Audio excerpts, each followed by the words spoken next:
Hi aspirants, అందరికీ తెలిసిందే ఏపీలో కావచ్చు, తెలంగాణలో కావచ్చు నెక్స్ట్ మంత్ టెట్ నోటిఫికేషన్ వస్తుంది. సో ఈ వీడియో వచ్చేసి టెట్కి ఎలా ప్రిపేర్ అవ్వాలి అండ్ ఎలా ప్రిపేర్ అయితే టెట్లో మంచి స్కోర్ సాధిస్తాం అనే దానిపై నాకు తెలిసిన చిన్న చిన్న సజెషన్స్ ఇస్తాను. ఇప్పుడిప్పుడే కొత్తగా టెట్ రాసే వాళ్ళకి కావచ్చు, ఇదివరకే టెట్ రాసి స్కోర్ పెంచుకోవాలనుకునే వారికి కావచ్చు ఈ వీడియో అనేది చాలా బాగా యూజ్ అవుతుంది. సో వీడియోలోకి వెళ్ళే ముందు మన ఛానల్ని ఇంకా ఎవరైనా సబ్స్క్రైబ్ చేసుకోకపోతే డెఫినెట్గా సబ్స్క్రైబ్ చేసుకోండి అండ్ లైక్ చేయండి. హైప్ ఆప్షన్ కూడా ఇవ్వడానికి ట్రై చేయండి. ఓకే, చూడండి, టెట్కి ప్రిపేర్ అవుతున్నారు అంటే ఇక్కడ నేను రాసిన స్టెప్స్ అందరికీ తెలిసి ఉండాలి అండ్ ఈ స్టెప్స్ అనేవి డెఫినెట్గా ఫాలో అవ్వాల్సిందే. ఈ స్టెప్స్ అన్నీ ఫాలో అవుతేనే టెట్లో మంచి స్కోర్ అనేది సాధిస్తాం. సో ఫస్ట్ స్టెప్ చూడండి, ఎవరెవరు టెట్ రాయాలి. ప్రజెంట్ చాలామందికి ఈ క్వశ్చన్ అనేది ఉంది. ఎందుకు అంటే క్వాలిఫై కాని వారు డెఫినెట్గా టెట్ రాస్తారు, క్వాలిఫై అయిన వారు ఇప్పుడు టెట్కి ప్రిపేర్ అవ్వాలా లేదంటే డిఎస్సికే ప్రిపేర్ అవ్వాలా అనే థాట్లోనే ఉన్నారు. అదేవిధంగా మంచి స్కోర్ ఉన్న వాళ్ళు కూడా టెట్ రాయాల్సిన అవసరం ఏముంది, డైరెక్ట్ డిఎస్సిఏ రాద్దాం అనుకునే వాళ్ళు కూడా ఉన్నారు. నా ఒపీనియన్ ప్రకారం టెట్ ఫస్ట్ టైం రాసేవారైనా సరే, ఇదివరకు రాసి టెట్ క్వాలిఫై కాని వారైనా సరే, లేదంటే మార్క్స్ ఇంక్రీజ్ చేసుకుందాం అనుకునేవారైనా సరే, 140+ స్కోర్ ఉన్నవారైనా సరే ప్రతి ఒక్కరూ టెట్ రాయాల్సిందే. ఎందుకంటే టెట్లో వచ్చే ప్రతి మార్క్ కూడా మనకి డిఎస్సిలో చాలా ముఖ్యమైనది. టెట్కి 20% వెయిటేజ్ ఉంటుంది కాబట్టి సో ప్రతి మార్క్ కూడా మనకి ఇంపార్టెంటే. ఇదివరకు జరిగిన డిఎస్సిలలో చూస్తే ప్రతి డిఎస్సిలో కూడా టెట్ మార్క్స్ అనేవి చాలా మేజర్ రోల్ ప్లే చేశాయి. సో ప్రతి ఒక్కరూ రాయాలి. మంచి స్కోర్ ఉంది కదా, రాయాల్సిన అవసరం లేదు కదా అని మాత్రం అనుకోకూడదు. డెఫినెట్గా అందరూ రాయాల్సిందే, అందరూ రాయండి. ఎందుకు రాయమంటున్నా అంటే చిన్న ఎగ్జాంపుల్ చూడండి. ఇప్పుడు మార్క్స్ ఇంక్రీజ్ చేసుకుందాం అనుకునే వాళ్ళు అండ్ మంచి స్కోర్ ఉన్న వాళ్ళు కూడా టెట్ రాయండి. ఇన్ కేస్ ఒకవేళ మీరు అనుకున్న స్కోర్ రీచ్ కాకపోయినా, మీకు ఇదివరకు ఉన్న స్కోర్ కంటే చాలా తక్కువ స్కోర్ వచ్చినా కానీ టెన్షన్ పడిపోయి వేస్ట్గా రాసా అని మాత్రం అనుకోవద్దు. ఎందుకంటే మీరు వెళ్ళి ఎగ్జామ్ రాస్తేనే కదా తెలిసేది మీ దగ్గర ఎంత సబ్జెక్ట్ కంటెంట్ ఉంది, ఏ సబ్జెక్ట్లో వీక్ ఉన్నాము, ఇంకా ఎంతవరకు సబ్జెక్ట్ కంటెంట్ని మనం ఇంప్రూవ్ చేసుకోవాలి అని తెలుస్తుంది కదా. అండ్ మీరు ఏ విధంగా ప్రజెంటేషన్ ఇస్తున్నారు ఎగ్జామ్లో అనేది కూడా మనకి ఎగ్జామ్ రాస్తే తెలుస్తుంది. ఓకే, మనం డైలీ ఇంట్లో కూర్చొని రాసే ఎగ్జామ్స్ వేరుంటాయి, మనం కాంపిటేటివ్ ఫీల్డ్లో ఉన్నప్పుడు అక్కడ ఎగ్జామ్ సెంటర్లో కూర్చొని రాసే ఎగ్జామ్ వేరుంటుంది. ఎగ్జామ్లో మన స్ట్రెంగ్త్ ఏంది, మన వీక్నెస్ ఏంది, మనం క్వశ్చన్ని ఏ విధంగా అండర్స్టాండ్ చేసుకుంటున్నాం, ఒక క్వశ్చన్ని ఆన్సర్ చేసినప్పుడు ఆ క్వశ్చన్ అనేది రాంగ్ పెట్టామనుకో, ఆ రాంగ్ పెట్టడానికి రీజన్ ఏంది అనేది జస్ట్ నీకు మాత్రమే తెలుస్తుంది. సో అలాంటి ఎక్స్పీరియన్స్ కోసమైనా కానీ ఎగ్జామ్ రాయాల్సిందే, స్కోర్ ఎలా వచ్చినా దాన్ని యాక్సెప్ట్ చేయాల్సిందే. ఓకే, సో ప్రతి ఒక్కరూ టెట్ రాయండి. నెక్స్ట్, టెట్ ప్యాటర్న్ ఏంటి? టెట్ అనే కాదు, ఎనీ కాంపిటేటివ్ ఎగ్జామ్స్కి ప్రిపేర్ అవుతున్నాము అంటే డెఫినెట్గా తెలియాల్సింది ఎగ్జామ్ ప్యాటర్న్. ఆ ఎగ్జామ్ ప్యాటర్న్ తెలిస్తేనే నీ వే ఆఫ్ ప్రిపరేషన్ ప్లాన్ ఎలా ఉండాలి అనేది తెలుస్తుంది. సో ఫస్ట్ ప్యాటర్న్ తెలుసుకోవాలి. చూడండి, టెట్లో 150 క్వశ్చన్స్ ఉంటాయి, 150 మార్క్స్ ఉంటాయి. అంటే ఈచ్ క్వశ్చన్కి 1 మార్క్. ఓకే, టైం వచ్చేసి 150 మినిట్సే ఉంటుంది. అంటే ఒక్కో క్వశ్చన్కి 1 మినిట్. క్లియర్? సో ఏమేమి సబ్జెక్ట్స్ ఉంటాయి అంటే సైకాలజీ ఉంటుంది, దాంట్లోనే ఇంక్లూడింగ్ పెడగాగి ఉంటుంది, నెక్స్ట్ తెలుగు ఉంటుంది, నెక్స్ట్ ఇంగ్లీష్ ఉంటుంది, నెక్స్ట్ మ్యాథ్స్ ఉంటుంది, నెక్స్ట్ ఈవీఎస్ ఉంటుంది. ఈవీఎస్లోనే సైన్స్ సోషల్ రెండు కలిపి మనకి ఈవీఎస్లోనే బిట్స్ పడతాయి. ఓకే, యాక్చువల్గా అయితే సైకాలజీ నుంచి 24 బిట్స్ వస్తాయి, పెడగాగి నుంచి 6 బిట్స్ వస్తాయని అంటారు. బట్ అక్కడ స్కోప్ అనేది ఉండదు. ఈ రెండింటిలో కలిపి మనకి 30 బిట్స్ అనేవి ఫ్రేమ్ అవుతాయి. ఓకే, నెక్స్ట్ తెలుగులో మనకి 24 బిట్స్ వస్తాయి కంటెంట్ నుండి, 6 బిట్స్ వచ్చేసి మనకి మెథడ్ నుండి వస్తాయి. Okay, Telugu method. Next English content నుండి 24 బిట్స్ వస్తాయి, ఇంగ్లీష్ మెథడాలజీ నుండి 6 బిట్స్ వస్తాయి. నెక్స్ట్ మ్యాథ్స్ కంటెంట్లో 24 బిట్స్ వస్తాయి, మ్యాథ్స్ మెథడాలజీ నుంచి 6 బిట్స్ వస్తాయి. ఈవీఎస్లో 24 బిట్స్ వస్తాయి, అంటే సైన్స్ నుంచి ఎక్కువ బిట్స్ రావచ్చు, లేదంటే సోషల్ నుంచి ఎక్కువ బిట్స్ రావచ్చు. సో అక్కడ ఏ సబ్జెక్ట్ నుండి ఎక్కువ బిట్స్ వస్తాయనేది చెప్పలేం, ఎందుకంటే ఆన్లైన్ ఎగ్జామ్ ఇది, ఆఫ్లైన్ కాదు కదా.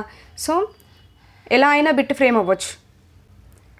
సో సైన్స్ సోషల్ కలిపి 24 బిట్స్ వస్తాయి కంటెంట్లో, మెథడ్ వచ్చేసి 6 బిట్స్ వస్తాయి. ఓకే, టోటల్గా మనకి 150 బిట్స్ ఉంటాయి, 150 మార్క్స్. ఓకే, ఇది మనకి టెట్ ప్యాటర్న్.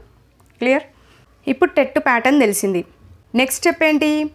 TET syllabus. ఇది చాలా ఇంపార్టెంట్ మనకి. ఇక్కడ సిలబస్ అనేది తెలుసుకోవాలి. సిలబస్ అనేది తెలుసుకుంటే మనకి 50% సక్సెస్ అనేది మనతోనే ఉన్నట్టు. ఎందుకు ఇలా అన్నానంటే, టెట్ సిలబస్ తెలుసుకోవడం ద్వారా ఏం చదవాలో తెలుస్తుంది, ఏం చదవకూడదో తెలుస్తుంది. ఓకే, ఏం చదవాలో తెలుసుకోవడం ఎంత ఇంపార్టెంటో ఏం చదవకూడదో తెలుసుకోవడం కూడా అంతే important. That's why first know the syllabus.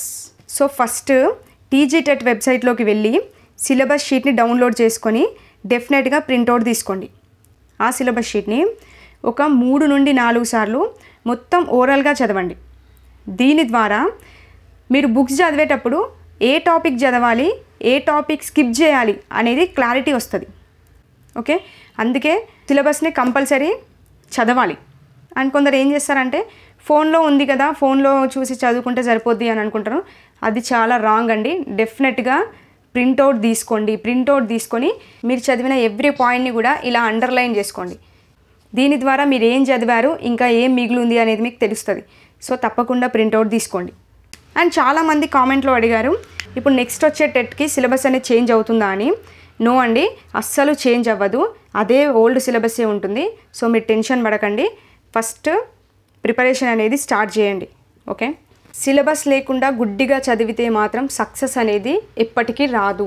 ఇది మాత్రం గుర్తుపెట్టుకోండి. నెక్స్ట్ చూడండి, ఏ బుక్స్ చదవాలి, ఎంతవరకు చదవాలి.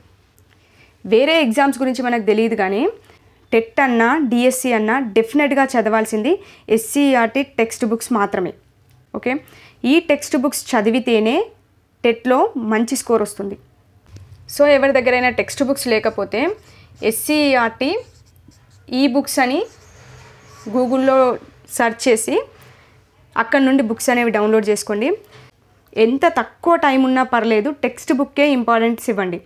లేదు బుక్ చదివేంత టైం లేదు అని మాత్రం వేరే పబ్లికేషన్ సైడ్ అస్సలు వెళ్ళకండి. ఇన్ కేస్ మీరు వేరే పబ్లికేషన్ తీసుకొని చదివితే మాత్రం మంచి స్కోర్ అయితే అస్సలు గెయిన్ చేయలేరు. ఇది మాత్రం 100% షూర్. కావాలంటే ఒకసారి మీరు అబ్జర్వ్ చేయండి, టెక్స్ట్ బుక్లో ఉన్న సగం ఇంపార్టెంట్ పాయింట్స్ అండ్ సగం ఇంపార్టెంట్ ఇన్ఫర్మేషన్ అనేది పబ్లికేషన్స్లో ఉండదండి. సో తక్కువ టైం ఉంది కదా అని చెప్పేసి పబ్లికేషన్ తీసుకొని వాటిని ప్రిపేర్ అయ్యి మిమ్మల్ని మీరైతే మోసం చేసుకోకండి.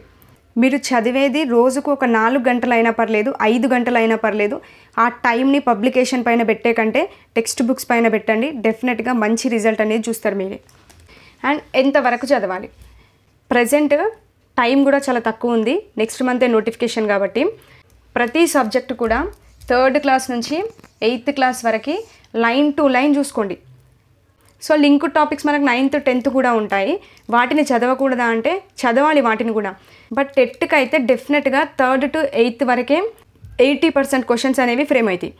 ఇప్పుడు చూడండి, తెలుగు కంటెంట్లో మనకి 24 బిట్స్ ఉన్నాయి కదా, ఆ 24 బిట్స్లో 20 to 22 బిట్స్ మనకి 3rd to 8th వరకే ఇస్తాడు.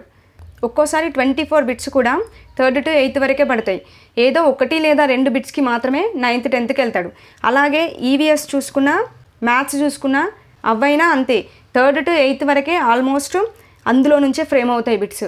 సో ఇప్పుడు చాలా తక్కువ టైం ఉంది కాబట్టి 3rd to 8th వరకు లైన్ టు లైన్ చూసుకోండి. అక్కడ ఇచ్చిన సిలబస్ మొత్తం కంప్లీట్ అయిపోయింది, ఇంకా టైం ఉంది అంటే అప్పుడు 9th 10th link topic side వెళ్ళండి. Okay, next time table. ఇప్పుడు సిలబస్ తెలిసింది, టెక్స్ట్ బుక్స్ ఏం చదవాలో కూడా మీకు క్లారిటీ ఉంది. నెక్స్ట్ ఫాలో అవ్వాల్సింది టైం టేబుల్. ఫస్ట్ ప్రాపర్గా ఒక టైం టేబుల్ అనేది వేసుకోండి. 1 డేలో ఖచ్చితంగా 3 సబ్జెక్ట్స్ అనేవి పెట్టుకోండి. కంపల్సరీ 3 సబ్జెక్ట్స్ని కంప్లీట్ చేయాల్సిందే. ఆ విధంగా టైం టేబుల్ అనేది వేసుకోండి. ఇప్పుడు జాబ్ చేసే పర్సన్స్ ఉంటారు, వాళ్ళకి ఒక రకంగా టైం టేబుల్ వేసుకోవాలి. హౌస్ వైఫ్స్ ఉంటారు, వాళ్ళకి చాలా తక్కువ టైం దొరుకుతుంది, వాళ్ళు ఒక రకంగా టైం టేబుల్ వేసుకోవాల్సి ఉంటుంది. ఇంకొంతమంది అయితే టైం మొత్తం ప్రిపరేషన్ పైనే కంటిన్యూ చేస్తారు, వాళ్ళకి చాలా టైం దొరుకుతుంది. సో అలాంటి వారు ఒక టైం టేబుల్ ఫాలో అవ్వాల్సి ఉంటుంది. సో ఫస్ట్ ఏం చేయండి అంటే, మీకున్న టైంని ఒక్కొక్క సబ్జెక్ట్కి డివైడ్ చేసుకోండి. మీరు ఒక 8 గంటలు చదువుతారా, 9 గంటలు చదువుతారా అనేది చూసుకోండి. ఇప్పుడు మీరు డేలో 9 గంటలు చదువుతున్నారు అనుకోండి. సో 3 అవర్స్ ఒక సబ్జెక్టు, 3 అవర్స్ ఒక సబ్జెక్టు అన్నట్టుగా పెట్టుకోండి. అలా చదివితే డేలో మనకి 3 సబ్జెక్ట్స్ అనేవి కంప్లీట్ అయిపోతాయి. సో సిలబస్ కూడా చాలా తొందరగా కంప్లీట్ అవ్వడానికి స్కోప్ ఉంటుంది.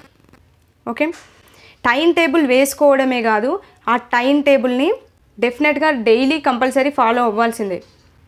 ఒక్కరోజు టైం టేబుల్ని స్కిప్ చేసినా ఆ రోజు చదివే సబ్జెక్ట్ అంతా వెనుకబడిపోతుంది. టైం టేబుల్ ఫాలో అవ్వడంలో మాత్రం డెఫినెట్గా కన్సిస్టెన్సీ అనేది మెయింటైన్ చేయాలి. అలా కన్సిస్టెన్సీ మెయింటైన్ చేస్తూ టైం టేబుల్ని ఫాలో అవుతూ చదివితే డెఫినెట్గా టెట్లోనే కాదు డిఎస్సిలో కూడా మంచి స్కోర్ అనేది సాధించగలుగుతారు. ఓకే, సో ఇక్కడ ఎవరో వేసే టైం టేబుల్ని మీరు మాత్రం అస్సలు ఫాలో అవ్వకండి. ఎందుకంటే డేలో ఒక్కొక్కరికి ఒక్కోలాగా టైం దొరుకుతుంది. సో మీకు మీరుగా టైం టేబుల్ వేసుకోండి. మీకెంత టైం దొరుకుతుంది, మీరు ఏ టైంలో ఫ్రీగా ఉంటారు, ఏ టైంలో చదవడానికి ఎక్కువగా ఇంట్రెస్ట్ చూపిస్తారు అనేది జస్ట్ మీది మీకు మాత్రమే తెలుస్తుంది. అలాంటప్పుడు వేరే వాళ్ళ టైం టేబుల్ ఫాలో అయితే మీకు వేస్ట్ ఆఫ్ టైమే తప్ప యూజ్ మాత్రం ఏమీ ఉండదు. సో ఫస్ట్ టైంని డివైడ్ చేసుకొని మీది మీరు ఒక టైం టేబుల్ వేసుకొని దాన్ని కన్సిస్టెన్సీగా ఫాలో అవ్వండి. ఓకే, నెక్స్ట్ ఏ సబ్జెక్ట్కి ఎక్కువ టైం కేటాయించాలి. ఇప్పుడు మీరు ఇక్కడున్న సబ్జెక్ట్స్ అన్నీ చదువుతున్నారు. సో ఇందులో ఎవరు ఏ సబ్జెక్ట్లో వీక్ ఉన్నారు అనేది జస్ట్ వారికి మాత్రమే తెలుస్తుంది. ఎందుకంటే ఇప్పుడు మ్యాథ్స్ వాళ్ళైతే వాళ్ళకి సైన్స్లోనో సోషల్లోనో కొద్దిగా వీక్ ఉంటారు. లేదు బ్యాక్గ్రౌండ్ సైన్స్ సోషల్ ఉన్న వాళ్ళైతే మ్యాథ్స్లో వీక్ ఉంటారు. కొందరికి ఇంగ్లీష్ మ్యాథ్స్ రెండు ప్రాబ్లం ఉంటుంది. ఇక్కడ ఎవరు ఏ సబ్జెక్ట్లో వీక్ ఉన్నారు అనేది జస్ట్ వారికి మాత్రమే తెలుస్తుంది. మీరు డైలీ సబ్జెక్ట్ చదువుతూ ఉంటే, డైలీ బిట్స్ ప్రాక్టీస్ చేస్తూ ఉంటే అక్కడ మీకు అర్థమైపోతుంది, నేను ఈ సబ్జెక్ట్లో వీక్ ఉన్నా, ఈ సబ్జెక్ట్లో వీక్ ఉన్నా, ఇక్కడ ఎక్కువ ఫోకస్ పెట్టాలి అనేది తెలుస్తుంది. సో అలా తెలిసినప్పుడు ఆ సబ్జెక్టు పైనే ఎక్కువగా ఫోకస్ చేయండి. ఓకే, మ్యాక్సిమం చాలామందికి మ్యాథ్స్, ఇంగ్లీష్ ఈ 2 సబ్జెక్టులే హార్డ్గా అనిపిస్తాయి. సో ఈ 2 సబ్జెక్టులలోనే చాలామంది వీక్గా ఉంటారు. సో డేలో కంపల్సరీగా మ్యాథ్స్, ఇంగ్లీష్ అనేది వచ్చేట్టుగా చూసుకోండి.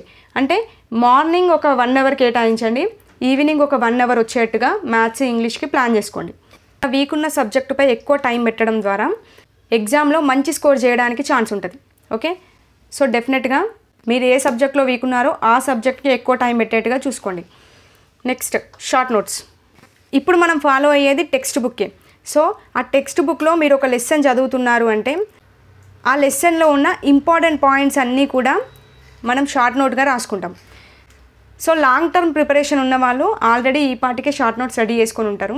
ఇప్పుడిప్పుడే న్యూగా ప్రిపరేషన్ స్టార్ట్ చేసిన వారైతే ఇంత తక్కువ టైంలో షార్ట్ నోట్స్ అనేది ప్రిపేర్ చేయలేం. కాబట్టి ఏం చేయండి అంటే, మీరు ఒక లెసన్ చదువుతున్నారు, ఆ లెసన్లో మీకు చాలా నెంబర్ ఆఫ్ పాయింట్స్ అనేవి ఇంపార్టెంట్గా కనిపిస్తాయి. అందులో మీకు ఏ పాయింట్ అయితే గుర్తుండదో ఆ పాయింట్ని ఒక నోట్స్ పెట్టుకొని ఆ నోట్స్లో రాసుకొని పెట్టుకోండి. ఓకే, సో మీరు మళ్ళీ ఆ లెసన్ చదివేటప్పుడు డెఫినెట్గా షార్ట్ నోట్ని చూడండి. అలా చూస్తే మీకు ఆ పాయింట్ అనేది ఎక్కువ రోజులు అనేది గుర్తుండడం జరుగుతుంది. ఓకే, ఇదివరకే షార్ట్ నోట్స్ ప్రిపేర్ చేసుకొని ఉన్న వాళ్ళైతే ఆ టాపిక్ టచ్ అయిన ప్రతిసారి షార్ట్ నోట్స్ని చూసుకుంటూ ఆ టాపిక్ని కంప్లీట్ చేయండి.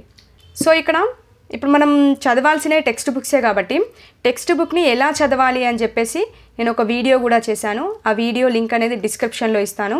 మీరు ఈ వీడియో అయిపోయిన తర్వాత ఒకసారి ఆ వీడియోని చూడండి. టెక్స్ట్ బుక్ ఏ విధంగా చదవాలి అనేది మీకు ఒక క్లారిటీ వస్తుంది. ఓకే, అందులోనే చెప్పాను నేను, షార్ట్ నోట్స్ మేకింగ్ కూడా చూసుకోండి. Next previous papers analysis. ప్రతి కాంపిటేటివ్ ఎగ్జామ్లో బిట్ ఏ విధంగా ఫ్రేమ్ అవుతుంది, నీ ప్రిపరేషన్ ఏ విధంగా ఉంది అనేది తెలిపేది ఒక ప్రీవియస్ పేపర్స్ అనాలిసిస్ మాత్రమే. సో ఈ ప్రీవియస్ పేపర్స్ అనాలిసిస్ వల్ల చాలా అంటే చాలా లాభాలే ఉంటాయి. నువ్వు ఇప్పుడు సిలబస్ మొత్తం కంప్లీట్ చేసిన తర్వాత అక్కడ ఎగ్జామినర్ బిట్ ఏ విధంగా ఫ్రేమ్ చేస్తున్నాడు అనేది నీకు తెలియాలి అంటే నువ్వు ప్రీవియస్ పేపర్ చూడాల్సిందే. ఇప్పటి వరకు జరిగిన టెట్ ప్రీవియస్ పేపర్స్ అన్నీ తీసుకొని అనాలిసిస్ చేయండి. అక్కడే మీకు అర్థమైపోతుంది అక్కడ బిట్ ఏ విధంగా ఫ్రేమ్ అయింది, నేను ఎంతవరకు చదివాను, ఆ చదివింది ఎగ్జామ్లో యూజ్ అవుతుందా లేదా, నేను ఇంకా ఏమైనా ప్రిపరేషన్లో చేంజెస్ చేసుకోవాలా, ఇవన్నీ కూడా మనకి ఈ ఒక్క ప్రీవియస్ పేపర్స్ అనాలిసిస్ వల్ల తెలిసిపోతాయి. ఓకే, సో కంపల్సరీ ఫస్ట్ మీరు ప్రీవియస్ పేపర్స్ అనాలిసిస్ చేయండి. ప్రజెంట్ నేను నా క్లాసెస్లో మెథడాలజీ ప్రీవియస్ పేపర్స్ అనాలిసిస్ చేస్తున్నాను. సో ఎవరైనా మెథడాలజీలో వీక్ ఉన్నాము అనిపిస్తే ఒకసారి నా ఛానల్లో క్లాసెస్ చూడండి. మీకు బిట్ ఏ విధంగా ఫ్రేమ్ అయిందో తెలిసిపోతుంది. ఓకే, కంప్లీట్ ఇన్ఫర్మేషన్ ఇచ్చాను, చూసుకోండి. Next revision. ఇక్కడ సిలబస్ షీట్లో ఇచ్చిన సిలబస్ మొత్తం కంప్లీట్ చేయడం ఎంత ఇంపార్టెంటో, ఆ కంప్లీట్ చేసిన సిలబస్ని మళ్ళీ రివిజన్ చేయడం కూడా అంతే ఇంపార్టెంట్. రివిజన్ లేకుండా మాత్రం సక్సెస్ అనేది సాధించలేము.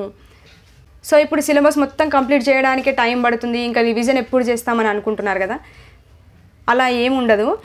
ఈరోజు మీరు తెలుగులో ఒక 3 లెసన్స్ చదివారనుకోండి, నెక్స్ట్ డే మళ్ళీ ఫ్రెష్గా 3 లెసన్స్ స్టార్ట్ చేస్తారు కదా, ఆ స్టార్ట్ చేసే ముందు ఈరోజు చదివిన 3 లెసన్స్ ఉన్నాయి కదా, వాటిని చదివిన తర్వాతే ఆ లెసన్స్ వేరే లెసన్స్ అనేవి స్టార్ట్ చేయండి. అలా చేయడం ద్వారా మీరు మళ్ళీ రివిజన్కి టైం కేటాయించాల్సిన పని ఉండదు. ఆటోమేటిక్గా రివిజన్ అనేది అయిపోతూ ఉంటుంది. ఓకే, ప్రతి సబ్జెక్టు మ్యాథ్స్ కానీ ఇంగ్లీష్ కానీ ఈవీఎస్ కానీ మీరు చదివిన topic next day compulsory revision చేయండి. అలా అయితేనే ఈ తక్కువ టైంలో మంచి స్కోర్ గెయిన్ చేయడానికి ఛాన్స్ ఉంటుంది. ఓకే, నెక్స్ట్ బిట్స్ అనేది ఎగ్జామ్ మొత్తానికి కూడా హార్ట్ వంటిదని చెప్పొచ్చు. బిట్స్ చేస్తే నువ్వు చదివిన సబ్జెక్టు రివిజన్ అవుతుంది, అండ్ బిట్ ఏ విధంగా ఫ్రేమ్ అయిందో కూడా మీకు క్లారిటీ వస్తుంది. సో ప్రతి లెసన్కి సంబంధించి బిట్స్ అనేవి మనకి యూట్యూబ్లో నెంబర్ ఆఫ్ బిట్స్ దొరుకుతాయి, లేదంటే టెస్ట్ పేపర్స్ కూడా దొరుకుతాయి ఆన్లైన్లో.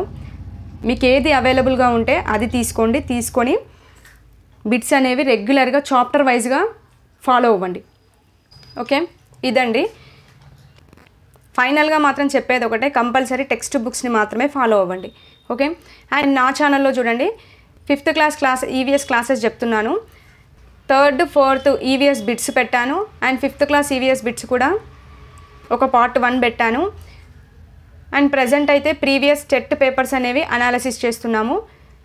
సో ఎవరికైనా ఇంట్రెస్ట్ ఉంటే డెఫినెట్గా మన ఛానల్ని సబ్స్క్రైబ్ చేసుకోండి.